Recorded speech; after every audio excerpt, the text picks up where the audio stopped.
B. Collins.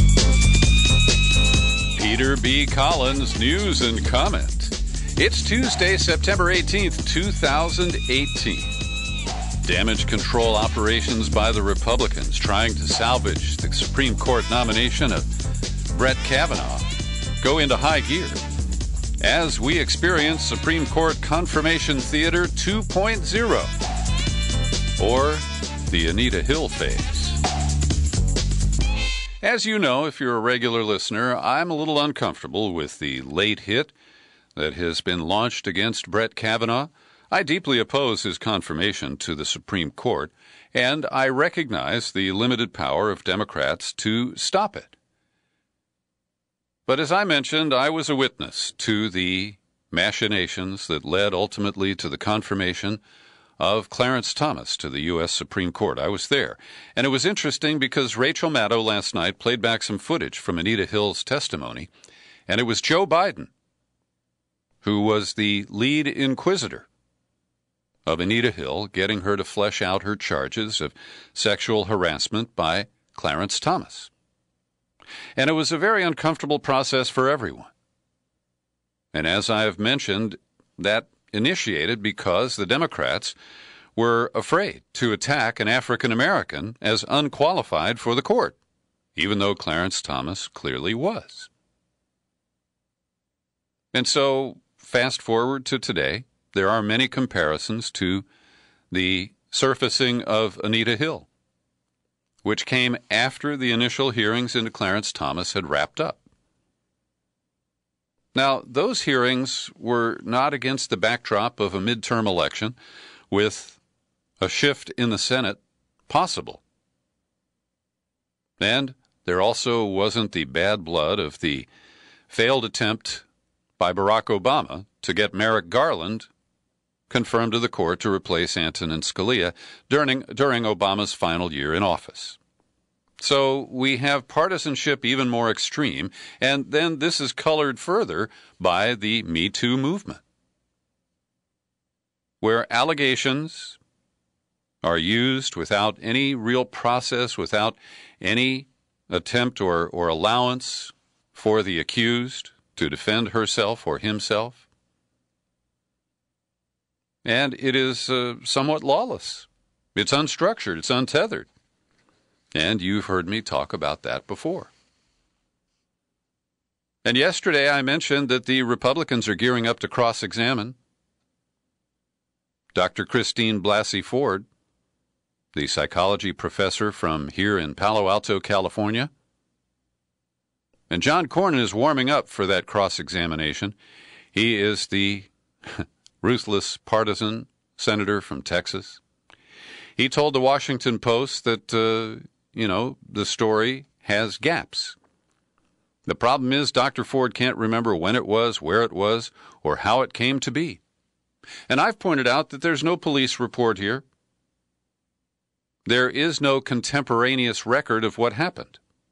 So we're relying on the memory of Dr. Ford, and perhaps validation or contradiction by the man named Mark Judge, who allegedly was the third person in the room with Kavanaugh and Ford at that party in suburban Washington, D.C., where everyone had been drinking. And so this is going to be a fascinating process, again, given the context and how Me Too has reduced the barriers of evidence, of proof about allegations of this nature. Will the all-male cast of the Republican majority in the Judiciary Committee hand off the hot potato to possibly a staff attorney who happens to be a woman? Because Chuck Grassley and Orrin Hatch do not want to be the ones who are essentially attacking this accuser. And at the same time, we're going to hear Brett Kavanaugh summon the Clarence Thomas outrage at this high-tech lynching that has sullied his reputation. So this is going to be an interesting episode, and it will be probably very closely watched I'll bet huge audiences will tune in for the Judiciary Committee hearings. Now, the Republicans are still trying to fast-track this.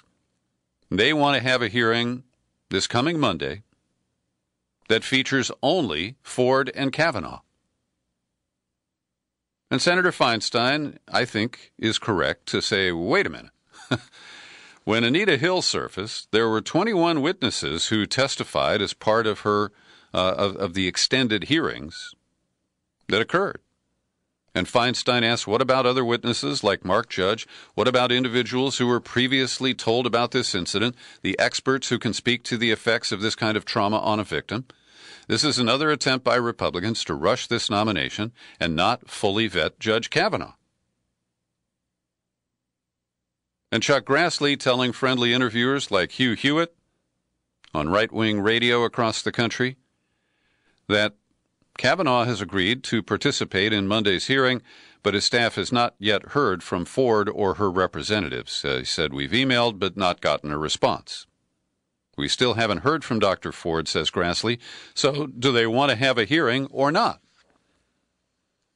And depending on how you view this, if the ultimate goal of the Democrats is to delay the confirmation vote on the Senate floor as long as possible, and the ideal goal would be to get past the midterm election in November, and by stalling, dragging this out, a rejection of Kavanaugh or a withdrawal by Kavanaugh might happen sometime in October, which is too late for Trump to try to ram through a replacement nominee before the midterms. And after the midterms, the complexion of Congress could change, and the dynamics of this nomination could stall even further. So on a political level, I give advantage to the Democrats at this moment. Again, the Republicans are trying to fast-track this to the extent possible while paying lip service to hearing the victim. But I still fear that just like Clarence Thomas and his thundering denunciation of the high-tech lynching, that the Republicans will find a way to salvage this and turn this guy into a victim as a justice for the rest of his life. It's going to be fascinating. Now, I want to call out some of the language on the left. People who are sloppily and intentionally using language in a very dangerous way. Here's a headline from an op-ed at The Guardian under the byline of Jill Filipovic. Rapists have no place on the Supreme Court. Kavanaugh's accuser must be heard. Now, at the most, Brett Kavanaugh is being accused of attempted rape. Dr. Ford freely says that she wriggled out of the situation with her clothes on. And yes, he may have drunkenly groped her. He put his hand over her mouth. He denied her freedom, which is a form of kidnapping. He certainly violated her personal space and privacy rights. But he did not rape her. That is not in dispute. And while I sympathize with the accuser and I care about this issue, and yes, I believe that it must be aired out, it happened 35 years ago. And the FBI is within its rights to say, we're not going to investigate a teenage allegation when the statute of limitations have long expired.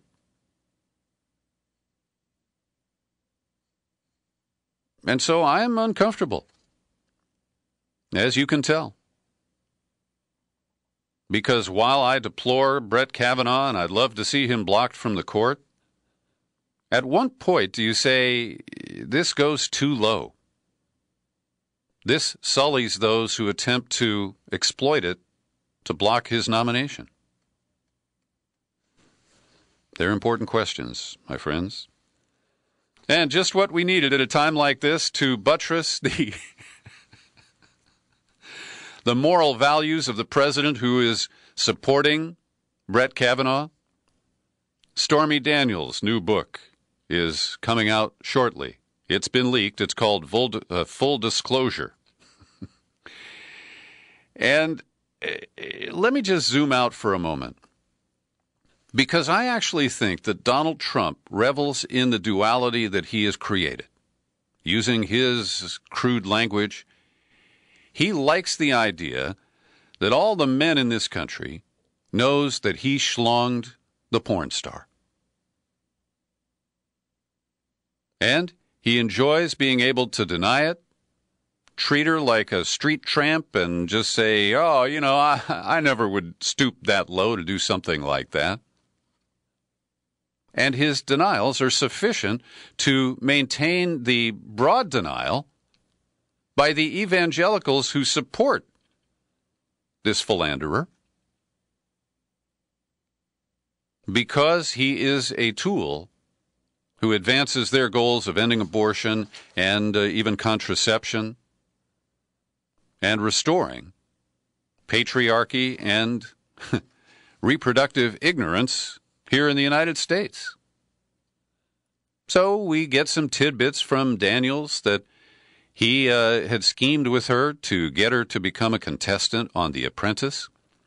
And maybe he was just playing her so she would take his phone calls and perhaps jump into the sack with him again. But she said after that initial encounter at Lake Tahoe at the golf tournament, she continued to answer Trump's many phone calls in hopes that he would make good on his promise to put her on The Apprentice. Trump even suggested that a cheat could be arranged to allow her to survive through more episodes of the show. Quote, we'll figure out a way to get you the challenges beforehand, she quotes him as saying, and we can devise your technique. Now, I never watched that show, so I don't know what the hell they're talking about, but maybe you do. And Daniels quoted from the book, he was going to have me cheat, and it was 100% his idea. She says whenever she saw Trump on TV for the years after their encounter, an internal monologue would play out. I had sex with that, I'd say to myself. Eck. And this is a matter of taste or bad taste. But do you want to know about Trump's junk? Well, she reveals that he has a smaller than average penis, but not freakishly small. He knows he has an unusual one. It has a huge mushroom head. Well, that's more than I ever wanted to know. She says it may have been the least impressive sex I'd ever had, but clearly he didn't share that opinion. Now, here's a bizarre story. She said that in 2007, so this is after Lake Tahoe, she's with Trump in a hotel room watching Shark Week. That's the TV show for startups. You go and ask for money. And suddenly the phone rings. This is in 2007. And the phone call is from Hillary Clinton, candidate for president running against Barack Obama in the Democratic primaries.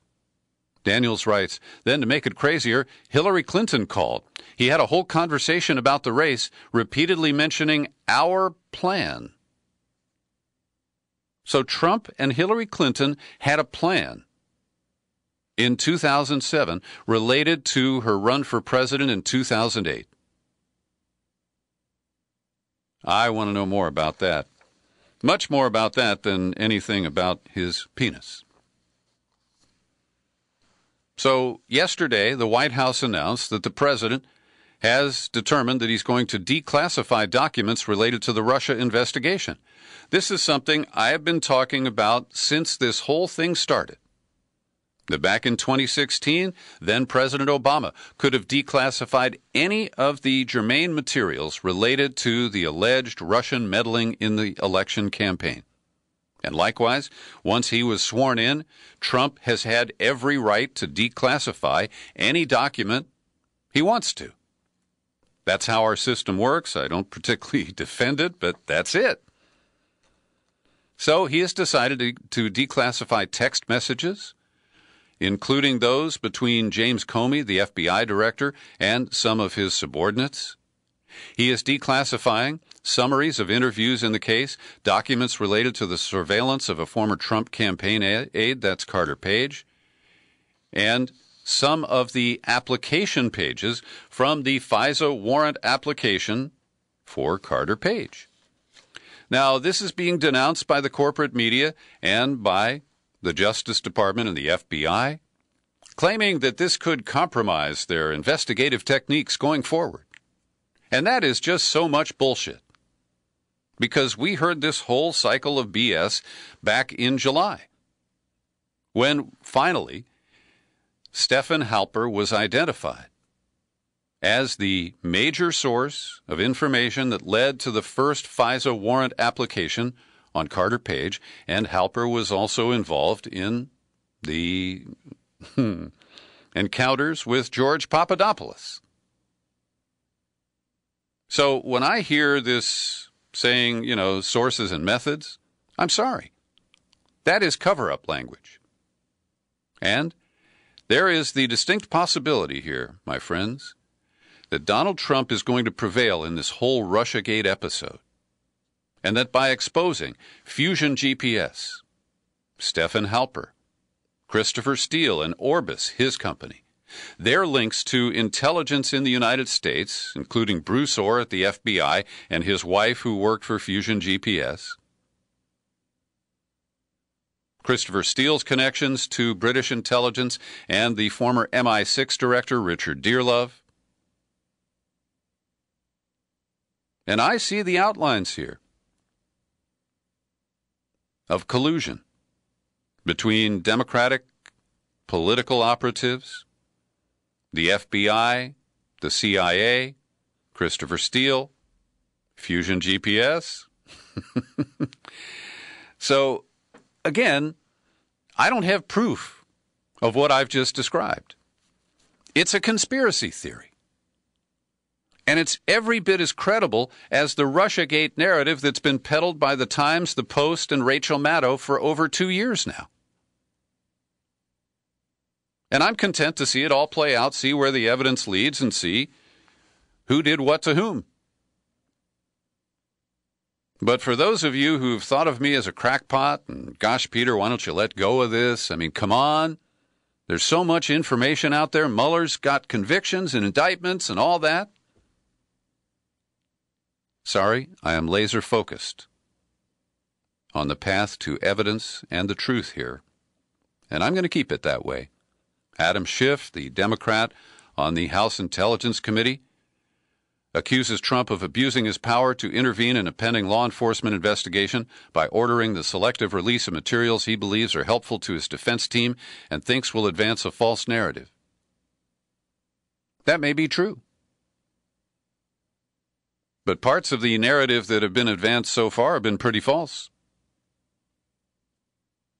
And the way the media has operated, what I call yellow journalism, media malpractice, has made things that much worse. The trade war is up and running, and we're going to be at this for a while. I'm sorry to report China is retaliating to the latest threats from the Trump administration to phase in tariffs on Chinese imports. The phase-in is an attempt to reduce the shock to American consumers during the Christmas shopping season this year and defers some of them until early next year. But I believe that China is going to fight back and fight hard. You know, they only import $130 billion from the U.S., but we import $500 billion from them. And I don't believe that China will buckle. Now, Trump has identified unfair trade practices that China operates under. I understand that. And I would approve of a rational approach to resolving those issues. But this is ad hoc, it's arbitrary, it's emotional. And I think that China knows that they can play the long game and wait out Trump and the American system. Now, the White House said on Monday that China could win relief from the tariffs by acceding to the administration's trade demands, including allowing American companies greater access to the Chinese market and dropping its requirement that American companies hand over valuable technology to Chinese partners. But I don't believe the Chinese will give that up. I think they'll find ways to save face and to work out public resolution but I don't think that they're really committed to that. And so, in the end, I believe American consumers and workers are the ones who will really bear the brunt of Trump's glorious war on trade. We'll continue to watch it for you, that's for sure. Well, Vladimir Putin has quickly defused or de-escalated tensions with Israel after an incident over Syrian airspace near Latakia yesterday. Gets a little complicated. There was a Russian surveillance plane with 15 Russian service members on it. It was shot down by Syrian anti-aircraft batteries, and 15 Russians died. Now, the initial allegation from the Russian Defense Ministry was that it was an Israeli plane that drew the attention of the anti-aircraft batteries, but it was the Russian plane that got hit. And so initially there was nasty talk from Moscow to Jerusalem or Tel Aviv, whichever you prefer. But Putin has said, no, this is a tragic accidental mistake. He described a chain of tragic accidental circumstances, and Israel said its jets, it rarely confirms its sorties, but it said its jets were targeting a military facility from which weapons manufacturing systems were to be transferred to Hezbollah in Lebanon. It added that the anti-aircraft missiles fired by Syria had been inaccurate and had been fired indiscriminately. And this part is not quite credible, but the statement went on to say that the Russian jet was not in the area when Israeli warplanes made their attack on the Syrian facility, and that the Israeli jets were already back in Israel's airspace, which is not that far, at the time the surveillance plane was shot down. So it does appear that an international incident and escalation of the conflict has been avoided here. Also, Russia and Turkey announced on Monday a demilitarized zone in the Idlib region. It'll be 9 to 12 miles deep, and it will be established by October 15th before the main bloodbath begins, I guess. I can't really evaluate whether this is good or not. Every day I pause for a second to thank the people who support my work here at the Peter B. Collins Podcast with your subscriptions. People like Susan Lundgren, Andrew Harnack, Peter J. Hoffmeister, and Jason Ferguson. They're all good for $5 or $10 a month. Are you? Could you kick in a few dollars, maybe a Lincoln, to help out your friend Peter B.? Well, all you got to do if you have that intention is drop by peterbcollins.com. You click on the menu tab, then click on Become a Subscriber. You land on the sign-up page, and it's easy. $5, $10, $20 a month. The $50 annual subscription earns you our bonus gift, a CD of John Dist's new release called American University. I'd love to send you one. And, of course, if you prefer the U.S. mail, I visit the P.O. Box about once a week. That's Box 150, 660, San Rafael, California, 94915. There's a new report from the United Nations regarding the grisly ethnic cleansing and genocide in the nation formerly known as Burma, now called Myanmar. The report says that the slaughter in Rakhine, the western state of Myanmar, the army committed the gravest crimes under international law as they cleared the Rohingya Muslim minority and forced them into refuge in neighboring Bangladesh. And the report is graphic. Troops shot some of the children, snatched infants from their mothers, throwing some into the river to drown while tossing others into a fire. They then led the women and girls back to their village to be robbed and raped. Many were stabbed, others were mutilated or shot. Soldiers locked some women, older men, and young children in houses that were set ablaze with gas flown in by Army helicopters. I have a comment for you about this from a very distinguished professor from Harvard. Her name is Jacqueline Baba, and I interviewed her today for an upcoming episode at Who, What, Why. It'll be posted in the next few days. And here is her comment on the plight of the Rohingya and this new UN report. Yeah, it's one of the real tragedies of our time. I agree with you that even while we decry what the Myanmar government has done, and even though we, see these images of destitute Rohingya, up to 750,000 or more, camping out in mud and squalor along the kind of camps of Cox's Bazar, that long kind of coastline in southern Bangladesh. Even as we see that, we have no substantial engagement of the rich part of the world, if you like. I mean, it would take nothing to have instituted robust resettlement. It would have taken nothing to have really vigorous and generous investment in building better infrastructure. After all, Bangladesh is one of the poorest countries in the world. It's the country most at risk of climate change, of massive flooding. It's a country that already has hundreds of thousands of previous refugees. So the fact that we, in fact, what we've done with Myanmar, to my mind, incredibly, is we've sort of accepted it as a completely changed country now that the military dictatorship is over, now that there is a democratically elected government. We've accepted Myanmar as a kind of as a friendly country. We send Fulbright students to Myanmar. I mean, I think that's just, to my mind, is extraordinary because, we are really complicit in a way. The government of Aung San Suu Kyi is hidden behind that legitimacy, and it's very belated now that she's made this comment that, maybe things could have been dealt with better. In fact, I don't know if you've seen this, but your listeners might be interesting. Today, the UN released, I think, a 450-page report detailing in a close way the extent of the crimes against humanity committed, and saying that this could amount to genocide. So this is a very careful, cautious study, authored by United Nations Authority. For it to come out like this is such an indictment. And meanwhile, I think it's so regrettable that our own countries have done so very little. That's Harvard professor Jacqueline Baba. The full interview will be available in a day or two at whowhatwhy.org. The Trump administration has plans for its United Nations meeting coming up next week. The General Assembly will meet.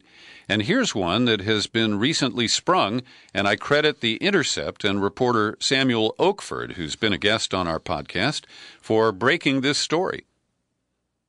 The Trump team has secretly put together a new drug policy.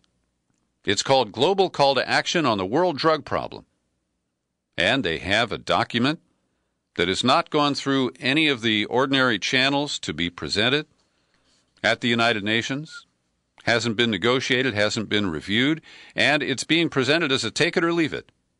And nations that sign on to the deal get invited to a photo op with Donald Trump. And guess what? Some of the nations who've already agreed to join in include those who hang drug offenders: China, Saudi Arabia, Singapore. Now, the Philippines isn't on this list, but we know that Duterte is a hero to Donald Trump.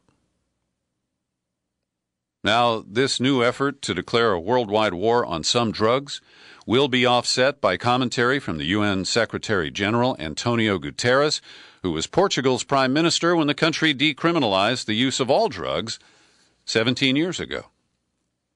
But this effort to renew prohibition and criminalization of drugs is just another of the retrograde moves of the Trump administration. Meanwhile, the conference between President Moon of South Korea and Kim Jong-un of North Korea continues in Pyongyang. We're into day 2. And basically, Moon is there to try to squeeze Kim to let inspectors in, to release an inventory of nuclear weapons, and a number of other issues. But as I look at this, the simplest way to proceed is to begin negotiations for a peace treaty from the 1950s Korean War. And the issues of denuclearization and whatever kind of linkage North and South Korea agree to going forward can be negotiated in that framework. And I don't understand why that's not the process so far. Last Friday, Joe Lauria, who has succeeded the late Robert Perry as the editor of Consortium News, was here in the Bay Area. We had a lovely dinner together, and I was able to congratulate him because he's been publishing some great writers like Max Blumenthal and my good pal Pepe Escobar. And Escobar has a new piece that's up at Consortium News today where he explores a really important question about how much the West is currently operating against itself.